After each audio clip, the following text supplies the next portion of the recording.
something. And we never intended that to be like a here's how you make it section, but what people were doing is they were taking their PBRs and they were slowing down the parts, and they were trying to like recreate the dishes, and then we get emails, people going like, my kitchen's on fire, you move too fast. Like, your show's so stupid, why the hell do you do this? And we're like, no, we don't want you to cook this, no, we're just showing you how he does it. Like, so that's how, and we got emails from people saying, well, I want the recipes, how do I make this stuff? I'm not gonna get to Austin, I'm not gonna get to Philadelphia, how do I make this stuff? So we just put the email out, and we sent to our trucks, and we said, we're thinking of doing a cookbook, and no sooner have we pressed send, then we got, they're hundreds. All sending you the recipes. They're all sending me, they're all sending, not me, but they're all sending us recipes, because the show really did, great things for their business, and so we have a great relationship, but they're it really did wonders. Someone else had a question, I think, over here. Yes, ma'am. I was just wondering where you'd like to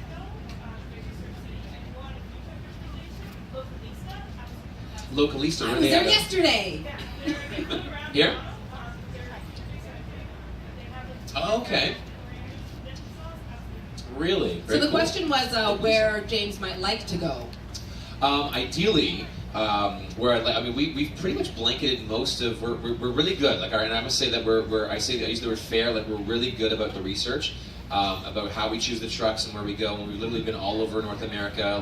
Major urban centers, major suburban centers. We've been everywhere. I would love personally to go and check out more of Europe and Southeast Asia, if you ask me. But again, this is the thing. When you look at Southeast Asia and you look at the Middle East and you look at places like, and even India, eating in the street is something that's been done there for millennia. Whereas here, eating in the street in North America, and Japan's got a huge scene too now, actually. Japan's got a huge scene, and I think in China as well. But this sort of like street food thing is relatively new for us.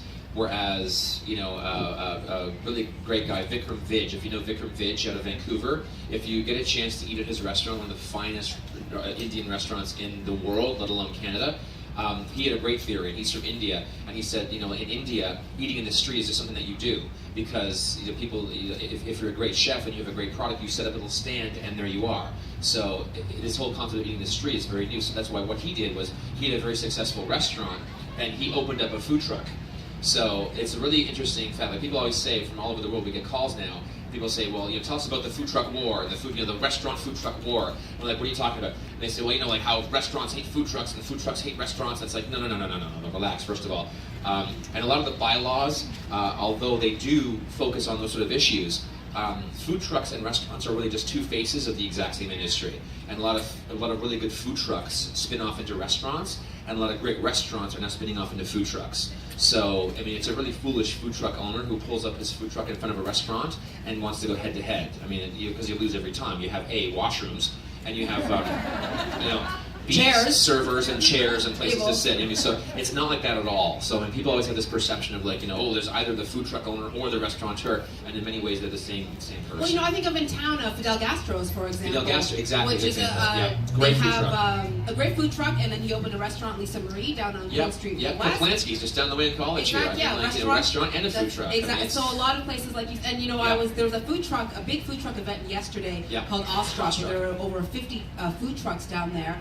And, there were a couple there that I looked at the names and I thought, that's really familiar. Yeah. And it was because they have a restaurant, and then they thought, this is a way for us to be mobile with our food and bring it to other people. It's great for catering as well. So Buster Seco used to be in the St. Lawrence, I'm sorry, they still are. St. Lawrence Market, and they're opening a for restaurant. years and years, and then they're opening a restaurant because the food truck is so successful. So it's one of these things where you see it's not just either or, it's an extension of the same sort of industry. So it's really fascinating. And going from literally not knowing anything about food trucks now being an international expert on food trucks, I could talk for hours about this stuff. Well, it's true. You are the go-to person to ask about food trucks, and I bet a lot of people come up to you and do they ask you advice? Everyone has a food truck idea. Of course they Everyone has it's like my uncle, my brother, my thing, I want to do this. And it's like the one thing when you see the show. Now, what's interesting with our show, because we're in season 5 now, a lot of the trucks that we're showing in season 5 didn't even exist 2 years ago or a year ago, and they say we opened a food truck because we saw your show. So it's really interesting how it's come full circle. That's great. Now. Well, it's inspiration, and it gives them an idea of maybe how it operates, how to use social media, how to get people out there. Yeah. Is there another question for James? Anyone else have a question? Yes, sir. Well, you know what? Let's get a microphone to you so everyone can hear you. Everyone tells me this is a silly question, but I'm going to ask it. Yeah. Every city has a food that they're known by Yep. Buffalo Philly hash wings. cheesesteak, buffalo wings. Yep. So is there a food truck that has a sort of a special food that's known as something that's originated in Toronto and that has a kind of has a I know there's something in the market. They do the back bacon. Email, Back oh, bacon, in the back bacon. Parasol Yeah, Bakery, yeah. right? In the But market. to me that doesn't make it. I mean, it's a good sandwich, but Yep. but and then you said Buster's Cove or something. Buster's Seco, Seco is the yeah. truck right Yeah. behind us out It's there. a seafood Is there restaurant. a special way they do it that's identified with Toronto or something? I don't know. So What is it? the question is there anything on a food truck or any sort of a dish that's sort of classic Toronto? That's right. And that's a very good question. And you know what? I think because the food truck industry in Toronto is still relatively new in finding its feet. Like, I mean, I can make many cases because Kaplansky has some great dishes. He's got some pretty unique stuff that I haven't seen anywhere else. Many would say Smoke's Poutineery found its start in Toronto, and then that's a poutine dish, but it's sort of like a mix of the Quebec poutine with more of a sort of, I would say, westernized sort of a poutine. But anything that's really classic Toronto, it's a good question. You stumped me, sir. You stumped me. Well, I used to write for a couple of community papers, and I always used to get into this one way or another. Yes. And I'd say, well, everyone says, well, it has to start with pork because we were known as Oh, Hogtown. Hogtown, yes. Actually, Hogtown Smoke is a phenomenal truck. If you haven't checked them out, they do all sort of barbecue and a lot of pulled pork. Which, I mean, again, I've seen it a bit, but they're really, really good. So Hogtown Smoke is a very good example. Anyways, congratulations. Thank you very much. I appreciate that. Thank you. Yeah. Any other questions for James? Now's your chance. Anyone have a food truck idea they want to run by him? No. Go ahead over there. One question. Yeah. If you could open a food truck, what kind would you open? Oh, okay. Well, actually, I like that. and this is the funny thing because my brother is a brilliant chef. My younger brother, Peter. Where is he? And he works at the Renaissance, actually, at the Rogers Center, and he's a really talented, really high. And it's so funny because I can't boil water, and I have a best-selling cookbook, and he's furious about that. But the thing is, he has a full head of hair, so life balances out. So, but I was thinking of it because we talked about it back and forth, and I said, listen, I would invest or put it up if you would want to do it.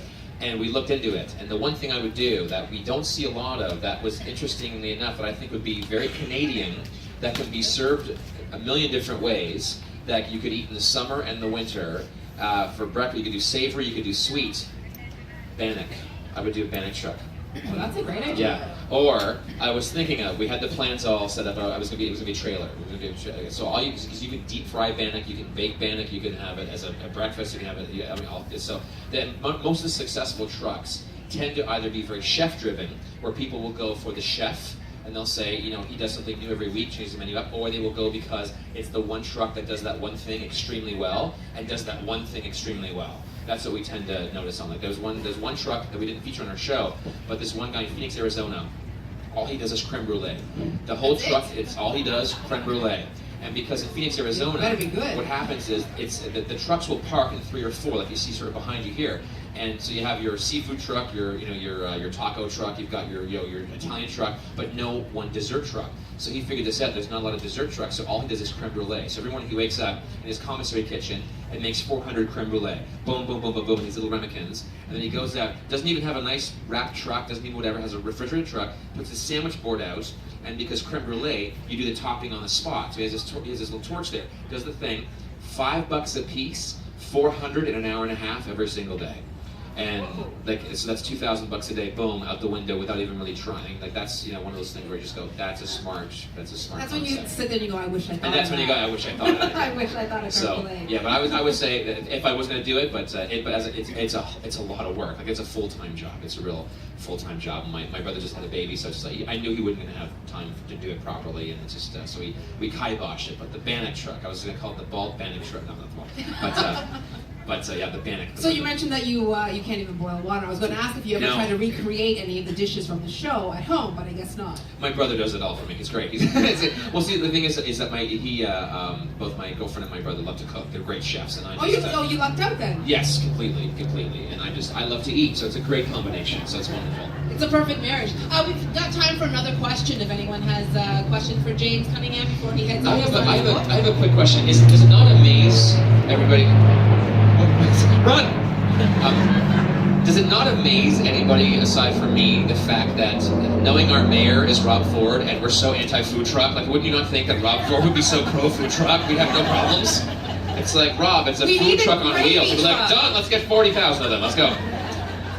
Like, I mean, it's so, and the one problem with that we have with food trucks in Toronto, and I mean, it really does, it kind of bothers me, because I gotta say, and I'm really, I mean, I don't know if you guys are 416ers or not, who's a 416er? 416ers, yeah? 905ers with a 905, okay, so yeah, so I mean, yeah, I'm really proud of Toronto. Like, I was literally born across the street at TGH, and I've lived most of my life here. I'm really proud of where we're going with, I mean, I think our city's becoming, and having seen so many cities around the world now, we have a really, really great city. So it kind of bothers me. Yeah, no, we really should. Like, we really got to be proud of Toronto.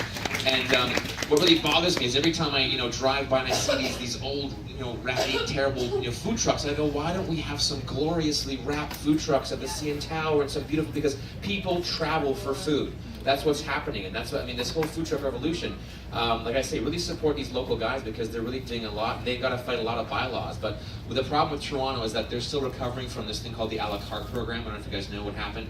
A while ago, they tried to introduce a bunch, I don't know all specifics, but they're still kind of reading from the failure that program didn't go too well, and there's some problems. It was expensive, too. It was very costly. Expensive and very costly, and I think there's some legal issues. So that's sort of trailing, and I think it's slowing down the food truck process. But all of our food truck guys are really trying hard to sort of turn over that and get these things, And I echo what you say, which is go out and support them. They work really hard. It's not that they're making money hand over fist. They're charging you, usually under $10 for a really great meal. Yeah. And food costs are high, and it's something. They're small businesses, and I always encourage people to support local small businesses, and that's what these food trucks really are. Yeah. And kudos to anyone who's thinking of starting a food truck, because it is a lot of hard work. But like you said, if you love it, it's really rewarding. You are making people happy with what. You're giving them for a couple of bucks, and you just get to see the smile on their face, get to see you take a few bites, finish it off, take another one. Yeah, exactly. But if I could just say something before we end here, I mean, literally, the show and the book and everything would not be a success without people watching it. And I mean, the messages that we get from fans and the people, it's so positive and so warm. And I mean, just showing up today, from the bottom of my heart, thank you very much, and thank you for being fans of the show. And we owe our success to you, the fans. So thank you very much. Give yourselves a big round of applause. And appreciate this so much. And from the bottom of my heart, of all the live shows I've done, this was by far the most recent. So thank you very much. This is. Well, I'd like to thank James Cunningham. Thank you so much, guys. Have a great day on the street. I just want to remind you that James will be heading over to the tent, just over there, a few steps away, and he'll be signing his cookbook, the Eat Street Cookbook. Yep. So I encourage you to go over there, grab a book. I have a copy, personalized, autographed by James Cunningham, and I really do love it. So pick up a copy, have a chat with James, and you can recreate some of these great food truck dishes at home. Thank you so much. Thanks for coming out, guys. More coming up under the stage today. And thank you, Paige Chen. Big up for Paige Chen, my dear friend Paige Chen, for doing the interview. And of course, the wonderful folks at Word on the Street that volunteer their time and put all this stuff on for you. Doing a wonderful job. Thanks, guys. Have a great day. Get out there and enjoy the festival. Cheers.